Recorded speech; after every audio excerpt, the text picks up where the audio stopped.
আসসালামু আলাইকুম।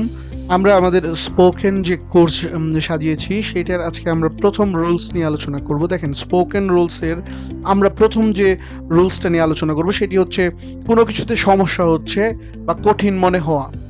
এরকম বোঝাতে আমরা যে ফ্রেজটা ব্যবহার করব সেটি হচ্ছে হ্যাভিং হার্ড টাইম। আবারও ভালো করে খেয়াল করেন, হ্যাভিং হার্ড টাইম মানে কোনো কিছুতে সমস্যা হওয়া অথবা কঠিন মনে হওয়া। স্ট্রাকচারটা কেমন হবে? হ্যাভিং হার্ড টাইমের পর যে ভার্ব ব্যবহার করব তার সাথে আমরা আইএনজি যোগ করব।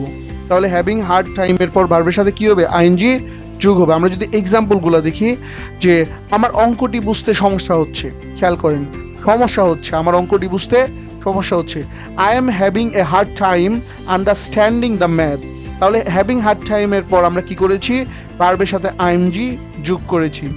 এরপর খেয়াল করেন, আমরা যদি আরেকটা এক্সাম্পল দেখি, যে সে তার বাজেটের মধ্যে বসবাস করতে কষ্ট হচ্ছে, বা তার বাজেটের মধ্যে বসবাস করতে কষ্ট হচ্ছে। She is having a hard time living within her budget. তাহলে হার্ড টাইম মানে কি? তার সমস্যা হচ্ছে। এরপর যে আমরা ভার্বটা এনেছি বসবাস করার, লিভ, তার সাথে আইএনজি যোগ করেছি।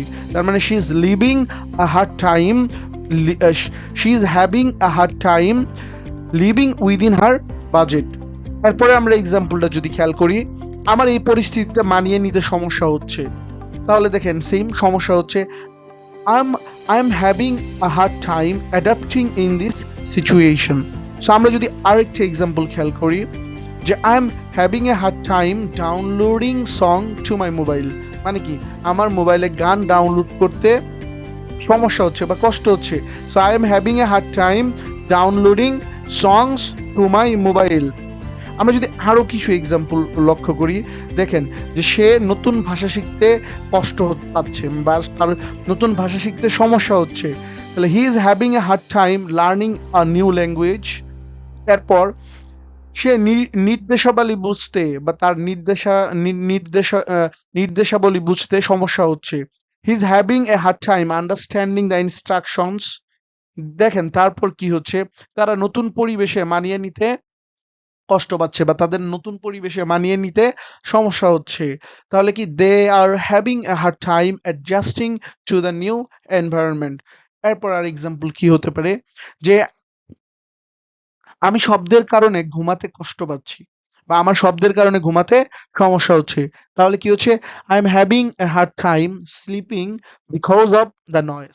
তাহলে আমরা আজকের যে রুলসটা পড়লাম, এখান থেকে যা শিখলাম, যে কোনো কিছুতে সমস্যা হচ্ছে বা কোনো কিছুতে কষ্ট হচ্ছে, এইটার জন্য আমরা যে ফ্রেজটা ব্যবহার করবো সেটা হচ্ছে having a hard time. Having a hard time মানে কোনো কিছুতে সমস্যা হওয়া বা কোনো কিছুতে কি কষ্ট হওয়া।